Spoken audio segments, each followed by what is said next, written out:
This hands series has been so interesting to me, what God has to say about hands, how many times stories repeat the same story about hands, all the things about hands this spring.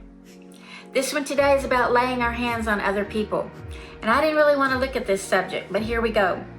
There is a practice of laying on hands, and it started way back in the Bible when fathers laid hands on their sons to give them a blessing, or they prayed for healing or other things. I bet if you've gone to church any amount of time in your life and you've asked for prayers, somebody put their hand on you as they prayed. Think about it when you pray with your children. There's often physical touch involved as we pray, making them feel safe, connected, warm, and held, and it's a beautiful thing. But this practice of laying hands on people in the church has been debated, misused, wrongfully hurt others, and much more. And I remember myself when I was a young mom going forward for prayer at a church, and the man put his hand on my chest. It made me so uncomfortable that I didn't even know what he prayed, and I didn't go up for prayer for a long time after that. And so I'm pretty sure that wasn't the purpose of laying on of hands. In the Bible, in the Old Testament, lots of laying on of hands occurred. In Numbers, for example, God told leaders to lay their hands on the newer and younger leaders.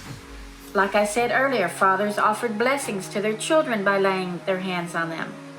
And in the New Testament, Jesus called little children to him, and he laid his hands on them and blessed them. He touched people when he healed them in Luke 4. And Jesus' followers laid hands on people when they prayed for them. But here's the thing. The power isn't in the laying on of the hands or the ritual. It's on the attitude of the heart and being obedient as one does. Jesus sometimes healed people with words, and often he wasn't even in the same room or where the people were, and they were still healed. So we can't make a religion out of laying hands on people. There's always a danger in taking one religious practice and elevating it above a relationship with Jesus. But at the same time, we mustn't run away from physical touch when connecting with others. Jesus many times bridged the gap between the divine and the human through physical touch. And yet today, it's physical touch that is taboo. It's often the subject of abuse. There's fear of being touched by another person, and with good cause. But way back to the laying on of hands being used in the church, we mostly see it when praying for others and blessing them out as they step to serve. But there's no magical power in laying hands. It's more a gesture of faith, a touch of encouragement, and assurance to the one being prayed for. I had another example of physical touch gone wrong when I was teaching. One particular student had got on my last nerve, and I had touched his shoulder, and yes, I accidentally slipped out of my mouth, and I told him to shut up. He walked the halls of the school saying loudly that Mrs. Lytle had told him to shut up, and I knew that I had touched his shoulders as well. It could have ended badly. Thankfully, he stopped and all was well. But then I became aware and more careful about touching my students and saying the wrong thing.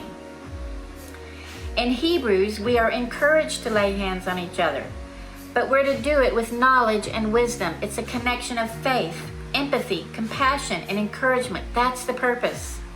If we've been touched inappropriately or hurt by physical touch from an angry spouse or parent, or touch has been a source of anxiety in any way, we're going to be one that prefers not to be touched, and that's okay. Jesus still invites us to come and find rest and peace and hope. Think about the shepherd. He uses his rod and staff to guide some sheep, but then the other sheep he carries at times. He tends to each sheep at the point of their comfort and uses wisdom as he guides and directs. Jesus can heal the innermost hurts inside all of us and enable us to come to him and feel his presence in the physical touch of the Father. But again, if we've had earthly fathers that abused us with physical touch, or maybe never offered a touch at all, even the thought of Jesus' hands holding us close might bring us a feeling of fear. The point of the Devo today is to look at laying on of hands in its purest form, and that is love, honor, and encouragement. It's no wonder this world in which we live has taken this simple act and twisted it until people sit alone in their houses, untouched, not comforted, in desperate need of encouragement, but physical touch is not an option. I personally don't love to be touched by people praying for me. I remember as a kid someone pressed on my head and another one touched my forehead with oily fingers or touched my back. And it distracted me, and I wasn't encouraged, and I didn't really hear the words. I just wriggled around waiting for the prayer to be over. But as I've grown in my relationship with Jesus, He has touched me with hands of mercy. He's given me blessings from His hands. His hands have guided and led me, and His hands have held me when I was afraid. He's been merciful to take those fearful situations and turn them into healing experiences as I lay my head on His lap.